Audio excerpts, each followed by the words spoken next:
Hello friends, good morning. आप देख रहे हैं इंग्लिश गुरु और मैं आज आपके लिए लेकर आया हूं क्वेश्चन टैग। डियर, ये बहुत ही इंपॉर्टेंट होता है। एसएससी के पेपर में आपको क्वेश्चन टैग से रिलेटेड क्वेश्चन पूछ दिए जाते हैं। और डियर, वीडियो शुरू करने से पहले एक रिक्वेस्ट करना चाहूंगा कि आप हमें अनअकैडमी पे भी फॉलो कर सकते हैं। डिस्क्रिप्शन में आपको लिंक मिल जाएगा। साथ ही साथ मैं बता दूं आपको कि अनअकैडमी पे आप हमारे 50 वीडियोस देख सकते हैं जो कि इंग्लिश ग्रामर के कॉन्सेप्ट के और साथ ही साथ कुछ प्रीवियस ईयर पेपर बैंकिंग और एसएससी के हैं। तो चलिए शुरू करते हैं डियर।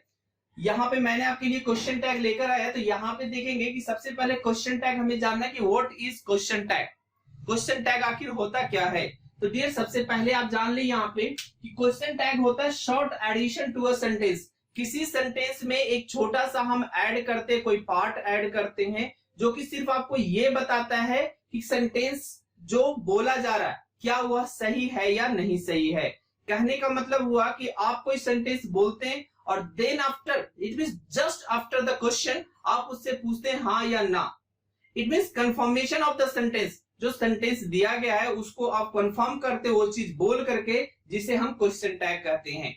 कोई भी सेंटेंस बोल दिए, जैसे हम आपको बोलते हैं कि आप पटना गए थे ना। सिर्फ आप हिंदी में ना बोलते, इसका मतलब है कि आप कंफर्म करना चाह रहे I don't know whether you have gone और नॉट। लेकिन हम ऐसा आशंका कि आप शायद गए होंगे, तो हम वहां पे आपसे कंफर्म करना चाह रहे कि गए थे या नहीं गए थे।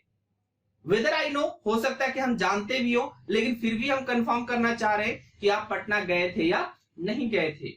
क्लियर। तुम इंग्लिश जानते हो ना। इन द हिंदी लैंग्वेज इस तरह से हम बोलते हैं कि तुम हिंदी जानते हो ना। अब इसका मतलब होता है कि आप कंफर्म करना चाहते, इतना पता है कि शायद जानता होगा बट कंफर्मेशन चाहिए हमें। और ये जो ना लिखते हैं, that is your question tag in the English language. यही हमारा क्वेश्चन टैग होता है इंग्लिश लैंग्वेज में। Clear dear. तो देखेंगे यहाँ पे question tags are short addition to a sentence to ask for confirmation we are not sure about. इट मींस हम उस पे श्योर नहीं होते हैं कि वो सही है या गलत है, तो कंफर्मेशन मांगते हैं। तो डियर, सबसे पहले हमें जानना है कि अनामोलस फिनिट का यूज करते हैं क्वेश्चन टैग में। देखेंगे कभी आप मेन वर्ब का यूज नहीं करेंगे। क्लियर। जैसे गो, कम, रन, वॉक का इस्तेमाल हम क्वेश्चन टैग में नहीं करते। जो हमारे हेल्पिंग वर्ब होते हैं उसी का इस्तेमाल हम लोग करते हैं क्वेश्चन टैग में। तो इसका कौन सा फॉर्म यूज करते हैं, इसका हम कॉन्ट्रैक्टेड फॉर्म यूज करते हैं। जैसे कैन नोट, तो हम कैन नोट का इस्तेमाल क्वेश्चन टैग में नहीं करते, हम उसके कॉन्ट्रैक्टेड फॉर्म का यूज करते हैं, दैट इज कैंट। क्लियर। तो यही आपके 24 एनामोलस फिनिट है, जो कि आप हेल्पिंग वर्ब भी बोल सकते हो। सेंटेंस में डिपेंड करता है कहां उसका यूज किया गया, इसलिए यहाँ पे हमने हेल्पिंग वर्ब नहीं लिखा। जैसे इज प्लस नोट अगर आपको लिखना हो तो इसे हम लिखते हैं इजंट। आर प्लस नोट लिखना हो तो इसे हम लिखते हैं आरंट। क्लियर। तो ये सारी चीजें आपको याद रखनी है कि वाज प्लस नोट को वाजंट। तो जनरली आई थिंक कि एनटी लगा करके बन रहा है तो ज्यादा कोई दिक्कत आपको नहीं होगा। एक दो दिक्कत आपको होंगे, जैसे अगर शैल नोट को बात की जाए तो शैल नोट हमारा शर्ट हो जाता है और विल नोट हमारा वॉन्ट हो जाता है। तो इस तरह की चीजें याद रखनी है। और एक मैंने लगाया स्टार आपको कि एम आई नोट अगर आपको लिखना हो, अगर आप चाह रहे हो हमें कहीं एमंट आई लिखने के लिए। क्लियर। इट मींस जैसे बोल दे आई एम गुड एमंट आई। क्लियर। तो यहाँ पे जो एमंट आई है, इंग्लिश में कहीं भी कोई इंग्लिश वर्ड नहीं है आपका एमंट। ये थोड़ा याद ध्यान रखेंगे आप कि एमंट नामक शब्द इंग्लिश लैंग्वेज में नहीं है। कहीं भी एमंट का इस्तेमाल हम नहीं करेंगे। अब बात आती है कि एमंट का इस्तेमाल नहीं करेंगे तो करेंगे किसका, तो हम करेंगे अरंटाई का। कहीं भी आप यूज कर रहे, सिर्फ क्वेश्चन टैग की बात मैं नहीं बता रहा हूं, अगर आप नॉर्मल क्वेश्चन भी कर रहे हो, ठीक है। जैसे बोलते अमंट आई इंटेलिजेंट, तो ये सेंटेंस गलत होता, हमें बोलना पड़ेगा aren't I intelligent. Clear dear. हम सिर्फ क्वेश्चन टैग के बारे में आपको नहीं बतला रहे। तो क्लियर हो गया। नेक्स्ट आते हैं नोट पॉइंट पे कि question tags are not a full question. Question tag एक कंप्लीट क्वेश्चन नहीं होता है। They can not stand by themselves. ये अकेले अपना मीनिंग नहीं आपको दे सकता। कहीं भी आप इसका इस्तेमाल अगर करते, सिर्फ शैंट लिखे तो इसका क्या मतलब है, कुछ भी मतलब नहीं है। शैंट आई ही लिख दे तो कोई मतलब इसका नहीं है। तो ये हमारे क्वेश्चन टैग के बेसिक्स थे। अब हम जानेंगे कि पैटर्न क्या होता है, क्वेश्चन टैग का पैटर्न क्या होता है, कैसे लगता है क्वेश्चन टैग। देन हम लोग को फाइंड आउट करना होता है कि सब्जेक्ट कहां से फाइंड आउट करेंगे और क्या कंडीशन होती है क्वेश्चन टैग के सब्जेक्ट को पता लगाने के लिए, पुट करने के लिए हम क्वेश्चन टैग कहां से निकालेंगे। नाउ फ्रेंड्स, अब देखेंगे जरा कि पैटर्न ऑफ क्वेश्चन टैग क्या होगा। इट मींस क्वेश्चन टैग हम जब लिखेंगे तो किस फॉर्म में होगा, पॉजिटिव क्वेश्चन टैग होगा या नेगेटिव क्वेश्चन टैग होगा। तो हमारे पास ये दो पैटर्न है ये है कि अनामोलस फिनिट प्लस सब्जेक्ट आएगा। इट मींस ये जैसे अगर हमें लिखना हो इज ही, तो ये हमारे सेंटेंस में आएगा इस वाले फ्रेम पे, ठीक है। देखेंगे कि कब ये हमारा लगेगा। नेक्स्ट है कि anomalous finite plus NT. It means अगर हमें कभी लिखना पड़े इस तरह से इजंट ही, तो ये दो पैटर्न है हमारे पास और इसी दो पैटर्न को हम लोग फॉलो करते हैं पूरे क्वेश्चन टैग में कि कहां इज ही लगेगा और कहां इजंट ही वाला पैटर्न लगेगा। नेक्स्ट आते हैं some important notes of question tag. तो कुछ इंपॉर्टेंट नोट्स आप जान ले कि क्या आपको प्रॉब्लम होती है जो कि रूल्स में नहीं पढ़ना में, क्या दिक्कत हो सकती है अगर जब हम क्वेश्चन टैग करते हैं। तो सबसे पहला है no lexical verb is used in question tag. तो कभी भी आप मेन वर्ब का यूज क्वेश्चन टैग में नहीं करेंगे। जैसे अगर हम लिख दें go, come, run, walk, etc, जो आप मेन वर्ब बोलते हैं उसका इस्तेमाल हम कभी भी हेल्पिंग वर्ब के रूप में क्वेश्चन टैग में नहीं करते हैं। जैसे यहाँ पे लिखे इजंट ही, तो यहाँ पे ऐसे नहीं लिखेंगे कम ही, ऐसा हम कभी नहीं लिख सकते हैं। Clear dear. नेक्स्ट है द सब्जेक्ट ऑफ, ये थोड़ा सा पॉइंट आप अच्छे से 3 और 4 देखेंगे कि the subject of question tag will be either introductory there or a pronoun. कहने का मतलब हुआ कि क्वेश्चन टैग का जब सब्जेक्ट हम लिखेंगे, ढूंढने की कोशिश करेंगे, हमें फाइंड आउट करना पड़े, तो हम ध्यान रखेंगे कि क्वेश्चन टैग का सब्जेक्ट सिर्फ और सिर्फ प्रोनाउन होना चाहिए या इंट्रोडक्टरी देयर होना चाहिए। इसे डमी देयर भी बोलते हैं। इंट्रोडक्टरी देयर कहने का मतलब कि वो सिर्फ इंट्रोड्यूस करवाता है किसी चीज को, उसका वहां पे कोई भी काम, उसका कोई फंक्शन नहीं होता है। क्लियर। नंबर 3 आते हैं, ये थोड़ा और अच्छे से देखेंगे। The anomalous finite of the question tag is the same that is used in the statement. अब बात आती है कि जब हम क्वेश्चन टैग लिखते हैं तो हमारा ये अनोमलस फिनिट कहां से आएगा, हम कहां से लिखेंगे, इज, आर, एम कहां से लिखेंगे, has, have, can, could, may, might कहां से लिखेंगे। तो हमें देखना है सेंटेंस में जो यूज किया गया है, जो सेंटेंस में अनामोलस फिनिट यूज किया गया है उसी सेम को हम लिखेंगे यहां पे निकाल करके क्वेश्चन टैग में, ठीक है। और according to the subject of the question tag, और कभी क्या हो सकता है कि according to the subject of question tag आपको करना पड़ेगा कि जो क्वेश्चन टैग का सब्जेक्ट होगा उसके अनुसार आपको लिखना पड़ेगा वो अनामोलस फिनिट। देखिए थोड़ा एग्जांपल से जरा, she is a good girl. अगर हम आपसे पूछे कि इसमें कौन सा अनामोलस फिनिट का इस्तेमाल किया गया है तो आपका जवाब होगा इज। इट मींस हमारे क्वेश्चन टैग में क्या आना चाहिए था, इज आना चाहिए था, जो कि यहाँ पे अरंट का यूज किया गया है। इट मींस ये हमारा गलत है। अब आगे आते हैं, she is a good girl, isn't she. आप देखेंगे यहाँ पे इसी अनामोलस फिनिट को निकाल करके हमने क्वेश्चन टैग में लिख दिया है। तो कहने का मतलब हुआ कि अगर क्वेश्चन टैग में अगर हमें अनामोलस फिनिट चाहिए तो हमें स्टेटमेंट देखना होगा कि स्टेटमेंट में क्या लिखा हुआ है। क्लियर। नेक्स्ट आते हैं, somebody is coming here, isn't they। आप देखेंगे कि यहाँ पे इस था, तो हमने अभी जो पहला रूल आपको बताया था, पहली लाइन जो मैंने पढ़ी थी कि जो स्टेटमेंट में इस्तेमाल किया होगा उसी को हम यूज कर देंगे। लेकिन समटाइम्स आपको थोड़ा सा मेहनत करना पड़ेगा। अब सेंटेंस में यूज किया गया था इज, तो हमने इजंट दे लिख दिया, तो क्या यह सही होगा? कहेंगे आपकी सर रूल के अकॉर्डिंग, तो चूंकि बुक में इस तरह से रूल लिखा हुआ है तो रूल के अकॉर्डिंग तो सही है कि जो स्टेटमेंट में यूज किया गया उसी को हमने लिख दिया। लेकिन कभी कभी हमने लिखा है कि क्वेश्चन टैग का जो सब्जेक्ट होगा उस पर भी डिपेंड करेगा।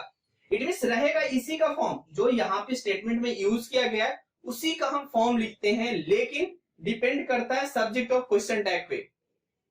अब क्या दे के साथ इज लगाते हैं? नहीं, तो ये गलत हो गया। तो क्या होगा, somebody is coming here, aren't they।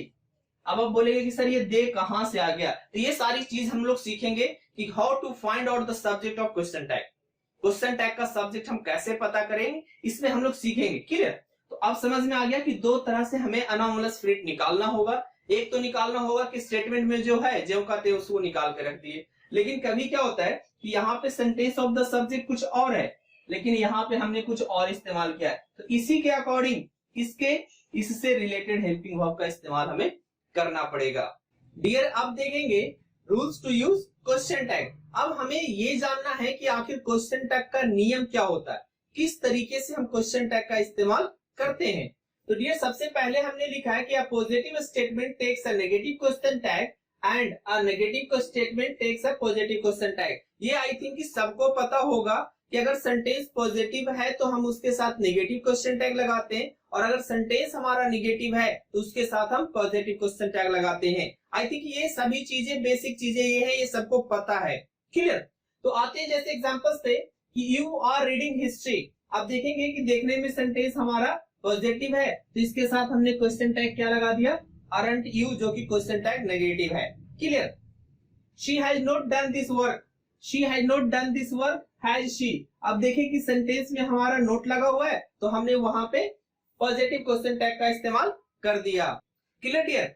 अब आती है जो मेन प्रॉब्लम आती है कि नेगेटिव स्टेटमेंट का मतलब क्या है।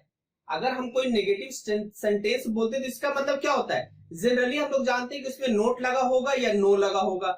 ये दो वर्ड से हम लोग बिल्कुल वाकिफ है कि अगर नो लगा हो या नोट लगा हो तो sentence, the given sentence is negative, दिया हुआ सेंटेंस हमारा नेगेटिव है। लेकिन समटाइम्स आपको ऐसे वर्ड्स मिलेंगे जो कि ना नोट होंगे ना नो होंगे, तब फिर क्या करेंगे? जो रूल्स नंबर 2 देखेंगे, negative statements does not mean that it always contains no or not. Clear? Negative statement का ये मतलब नहीं होता कि उसमें हमेशा सिर्फ नो और नोट लगा हो। Sometimes some other negative words used in the statement and make it negative. So mind these words. बोलता है कि कभी कभी आपको ऐसा मिलेगा कि नेगेटिव स्टेटमेंट्स में कुछ ऐसे वर्ड्स का इस्तेमाल होगा जिसके कारण सेंटेंस पूरा का पूरा नेगेटिव हो जाएगा। सो इस तरह के सेंटेंस आप याद रखेंगे, वर्ड्स याद रखेंगे। इस तरह के वर्ड्स आपके हैं neither, none, no one, nobody, nothing, few, little, rarely, scarcely, seldom. तो डियर ये सारे वर्ड्स हैं जो कि आपको याद रखने कि इससे भी सेंटेंस हमारा नेगेटिव बन जाता है।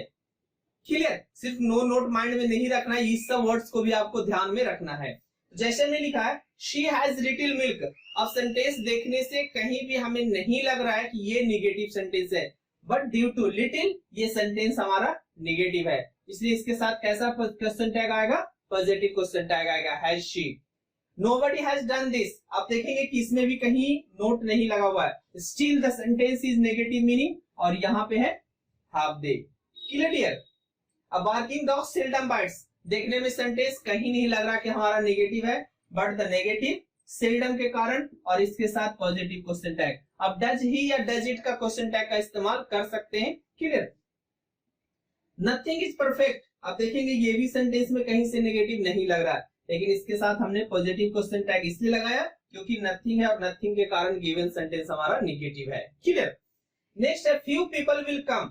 अब देखें तो सेंटेंस देखने में कहीं से आपको, अगर आप फ्यू के बारे में नहीं जानते तो मीनिंग आपका पॉजिटिव हो जाएगा। यहाँ पे few people will come, will they, यहाँ पे हमने पॉजिटिव क्वेश्चन टैग लगाया। तो आई थिंक कि ये रूल्स जो रूल नंबर 2 है ये आपको अच्छे से पढ़ लेना है, अच्छे से समझ लेना है।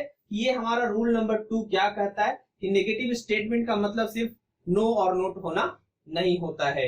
नेक्स्ट है डियर आपका कि जैसे हमने देखा कि फ्यू और लिटिल हमारा नेगेटिव होता है, उसी तरीके से आ फ्यू और आ लिटिल, जस्ट हमने फ्यू और लिटिल में ए लगा दिया है, इसका मतलब है कि ये दोनों पॉजिटिव हो गए।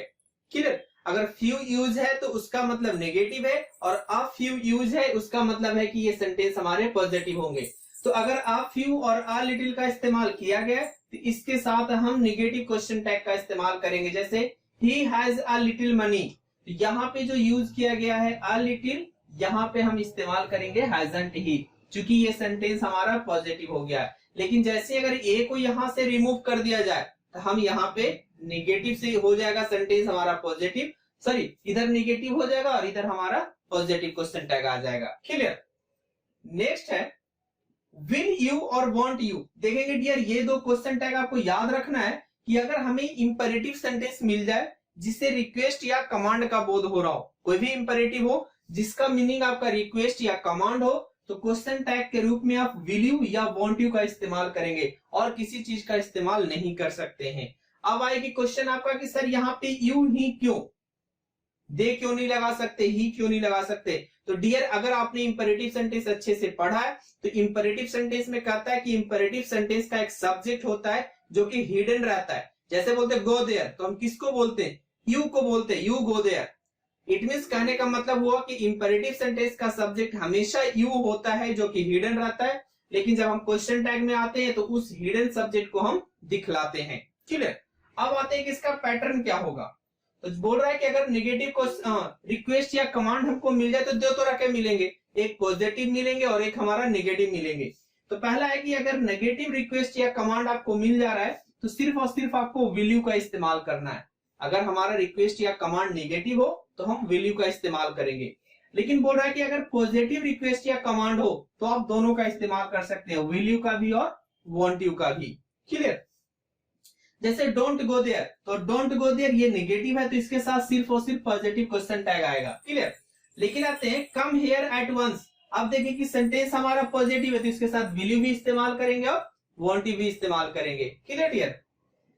नेक्स्ट पॉइंट है कि टू शो अर्जेंसी, जस्ट इसी का नोट पॉइंट मैंने लिखा है कि अगर अर्जेंसी दिखाना चाहते हैं आप किसी चीज की, जैसे इंपेरेटिव सेंटेंस और उससे अर्जेंसी दिखाना चाह रहे हैं तो आप इस्तेमाल करेंगे वांट यू का। फिर यहाँ पे दोनों का चेन हो गया कि विल यू का इस्तेमाल करिए वांट यू का, तो लेकिन अर्जेंसी दिखानी है तो हम इस्तेमाल करेंगे वांट यू का। क्लियर? जैसे remember to close the door, अब अर्जेंसी दिखा रहे कि जरूरी है कि आप क्लोज डोर कर दे, तो यहाँ पे क्या होगा, सॉरी डोर को आप क्लोज कर दे, remember to close door want you, यहाँ पे फिर विल यू का इस्तेमाल गलत हो जाएगा। उसी तरीके से नेक्स्ट पॉइंट है आपका when an imperative sentence has a meaning of ticking, ticking का मतलब हो गया डांट फटकार। अगर सेंटेंस से आपके डांट फटकार का मीनिंग मिल रहा है तो आप कैंट यू का इस्तेमाल करेंगे क्वेश्चन टैग के रूप में। कौन सा वर्ड है आपका? Cantt you. जैसे यूज योर ओन सेंस, अब किसी को डांट के बोलते कि अपना दिमाग तो इस्तेमाल कर लो, तो जब वहां पे डांट फटकार की बात आएगी तो हम क्वेश्चन टैग के इस्तेमाल क्या करेंगे? Can't you. फिर यहाँ पे वांट यू और विल यू का इस्तेमाल नहीं करेंगे। डियर नेक्स्ट है हमारा shall we is used with the sentence beginning with let's or let us.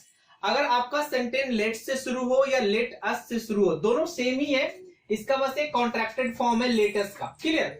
अगर हम लेट्स यूज कर रहे हो या लेट अस यूज कर रहे हो तो इसके लिए हमें शैल वी क्वेश्चन टैग का इस्तेमाल करना होगा। जैसे लेट्स डांस, हम इस करें लेट्स डांस शैल वी।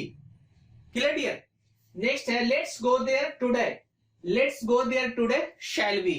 तो याद हो गया कि अगर लेट्स के साथ हमारा सेंटेंस दिया हुआ है और हमें क्वेश्चन टैग का इस्तेमाल करना है तो सिर्फ शैल वी का इस्तेमाल हम करेंगे।